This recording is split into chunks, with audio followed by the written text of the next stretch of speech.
Ketemu lagi di Hot Room di segmen terakhir ini, Pak wartawan senior. Apakah memang ada modus baru sekarang ini? Kalau dulu kan kita berusaha membebaskan orang agar jangan dipenjara, agar jangan divonis bersalah. Ada nggak sekarang ini modus baru diurus agar justru agar lawannya masuk penjara? Sebetulnya ini nggak modus baru, tapi sekarang tambah gawat. Ya. Kita lihat, menurut saya terakhir ini Tom Lembong gitu misalnya. Ya. Itu apa dosanya? Tapi ditersangkakan dan ditahan. Itu kan politisasi ya. Tapi ada juga politisasi hukum, ada juga menurut saya komersialisasi hukum. Jadi ada Pak, kita tahulah semua, nggak usah sebut nama. Pengusaha yang lawan bisnisnya itu, kalau berani lawan dia, atau masuk penjara atau hilang. Ada lihat indikasi dalam kasus Maming ini? Ada indikasi seperti itu nggak? Oh ada sekali. Makanya Bambang Wijoyanto, seorang bekas ketua KPK, dan Denny Indrayana, bekas wamen hukum dan aktivis anti korupsi, berani bela Maming untuk pra-peradilan. Anda setuju nggak walaupun tertutup PK menurut surat edaran Mahkamah Agung, Pak Maming ini PK lagi yang kedua? Saya setuju Pak, PK lagi kurang, karena saya percaya MK itu lebih kuat dari SEMA. Terima kasih Pak Jamin Ginting. Apa upaya hukum terakhir diserba ketidakpastian ini? Ya. Sebaiknya gimana Pak Maming ini? Sebaiknya pertama ya, supaya ini dari jalur hukumnya juga benar, ada koreksi dari Ketua Mahkamah Agung terhadap SEMA yang tadi saya sebutkan untuk supaya ada perubahan terhadap SEMA tersebut. Katanya nanti penjara penuh, Mahkamah Agung penuh dengan perkara. Oh enggak begitu. Artinya orang mengajukan PK itu kan upaya hukum terakhir. Kan bisa dikabulkan, bisa tidak. Itu tergantung kepada pemeriksanya. Bukannya kalau merasa PK-nya nggak punya alasan yang cukup, ya bisa ditolak kan begitu. Pak Sunarto, Ketua Mahkamah Agung yang juga sahabat saya, Profesor Jamin Ginting menyarankan agar surat edaran Mahkamah Agung yang melarang PK 2 kali dicabut. Karena itu secara konstitusional itu juga nggak melawan putusan MK, itu nggak sah. Karena putusan MK memungkinkan PK lebih dari 1 kali. Iya, dan itu harus ada tambahan. Pak Arif gimana? Kalau apa upaya hukum yang tepat untuk yang menurut Anda putusan Maming ini salah? Iya, karena kalau kita lihat kan judul eksaminasi kita kan mengungkap kesalahan dan kekhilafan hakim dalam mengadili perkara Maming. Kalau itu putusannya itu didasarkan dari pertimbangan yang keliru, maka kan berarti mestinya putusannya kalau dakwaan itu tidak terbukti kan mestinya harusnya bebas. Nah, karena itu ketika putusannya sekarang itu meskipun kurang hukumannya jadi 2, tetapi kan intinya tetap dinyatakan bersalah. Berarti dianggap tidak ada kekhilafan dan kesalahan dalam putusan itu. Maka PK satu-satunya cara untuk melawan putusan. Karena apa? Dalam pertimbangan di Mahkamah Konstitusi sendiri ketika pengujian PK itu ada pertimbangan. Memang ada asas hukum yang disebut litis venire oportet. Perkara itu ada batas akhirnya. Tapi PK itu sebagai upaya hukum luar biasa, hendaknya asas litis venire oportet itu tidak dibaca secara kaku. Sehingga kenapa Mahkamah Konstitusi membuka peluang PK lebih dari 1 kali itu karena ada nilai yang diberikan dalam putusan itu. Litis venire oportet jangan dibaca secara kaku. Sehingga dengan demikian kalau menurut saya yang terbuka adalah PK. Karena itu menjadi haknya terpidana, apalagi kalau ada indikasi adanya kesesatan peradilan. Sebelum Pak Maming ini bikin upaya hukum PK kedua, apakah tidak sebaiknya semua universitas khusus dulu menyoroti SM Mahkamah Agung ini akan dihapus agar PK mengikuti putusan MK dari universitas?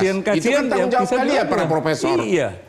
Kalau kita dalam kuliah-kuliah sudah kita sampaikan, jadi nggak cukup dalam kuliah, bikin surat Pak, bikin surat Pak. Iya.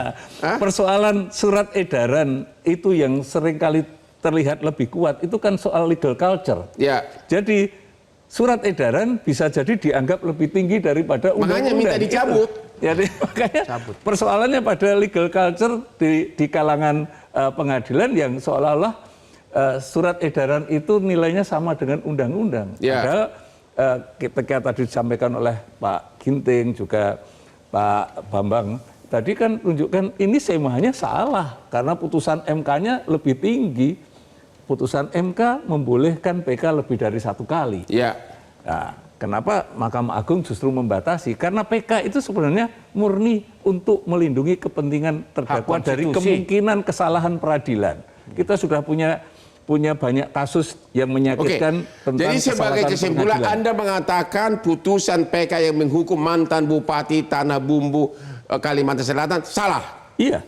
Dan kita jangan membiarkan orang yang diputus salah di penjara terus. Iya. Harus dicari upaya hukum. Upaya Setuju? hukum. Betul. Dan universitas ada niat nggak berusaha agar surat edaran Mahkamah Agung yang melarang PK 2 kali itu dicabut karena bertentangan dengan ulama.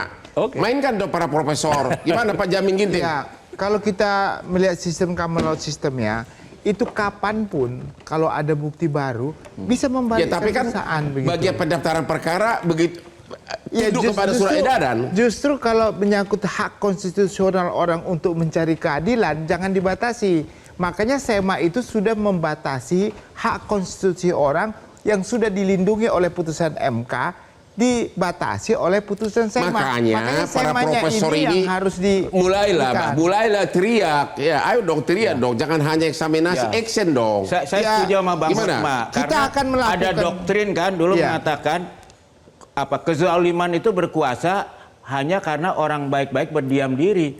Para profesor ini kalau tahu ini salah nggak boleh berdiam diri. Iya, nggak boleh berdiam diri dong. Saya usulkan supaya Pak Prabowo sebagai kepala negara ya, bukan sebagai presiden, untuk memanggil ketua MA. Bisa kedudukannya sebagai kepala negara untuk berdiskusi. Nanti dibilang mencampuri. Oh, itu bukan kedudukan sebagai kepala negara. Saya setuju dengan beliau, Pak. Kalau kan ada ini, Pak, doktrin mungkin semua orang belajar hukum tahu yang namanya Blackstone Ratio. Yang mengatakan lebih baik melepaskan 10 orang bersalah ketimbang menghukum 1 orang. Bahkan Benjamin Franklin, pendiri Amerika, bilang, wah kalau saya malah lebih baik melepaskan 100 orang bersalah ketimbang menghukum 1 orang. Yang rasionya terbalik kan cuma Bismarck. Dia bilang lebih baik menghukum 10 orang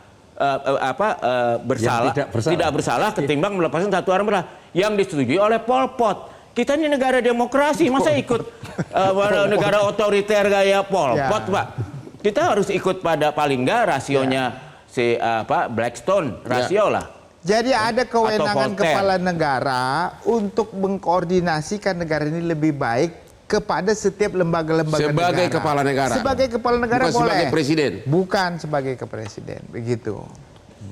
Oke, gimana? Setuju? Agar Pak Prabowo ikut memberikan perhatian khusus atas kasus-kasus seperti ini? Ya, tentu saja itu tanggung jawab negara, cuman yang dihindari kan tidak melakukan intervensi, itu aja. Bukan kasus ini aja. Permohonan hak konstitusi orang untuk mengajukan PK karena ada kesalahan yang ditutupi oleh SEMA. Itu, Bang. Oke, sebagai kesimpulan, Anda menyatakan bahwa putusan PK terhadap Maming ini salah. Iya. Anda mengatakan itu salah. Ya, salah. Dua profesor ini salah. Udah salah. Anda sebagai wartawan tengah itu salah. Saya malah bilang tidak hanya putusan ini yang salah, juga banyak beberapa lainnya, Pak, korbannya. Oke, Bapak Prabowo sebagai kepala negara, perhatikanlah teriakan dari para profesor ini. Ternyata Bapak sudah dipuji belakangan ini karena membebaskan utang UKM.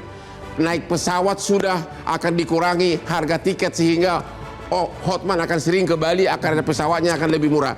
Tolong sebagai kepala negara untuk putusan-putusan yang dianggap salah oleh para ahli hukum, para profesor, agar juga diatensi oleh Bapak Prabowo sebagai kepala negara, karena itu merupakan lambang keadilan yang Anda cita-citakan.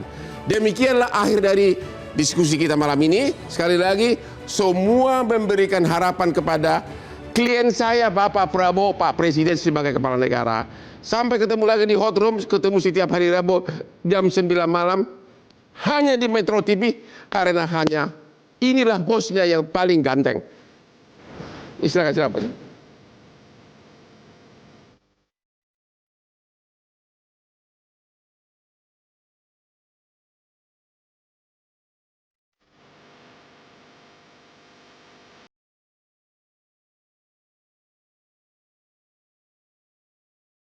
Metro TV. Jelajahi cara baru mendapatkan informasi. Download Metro TV Extend sekarang.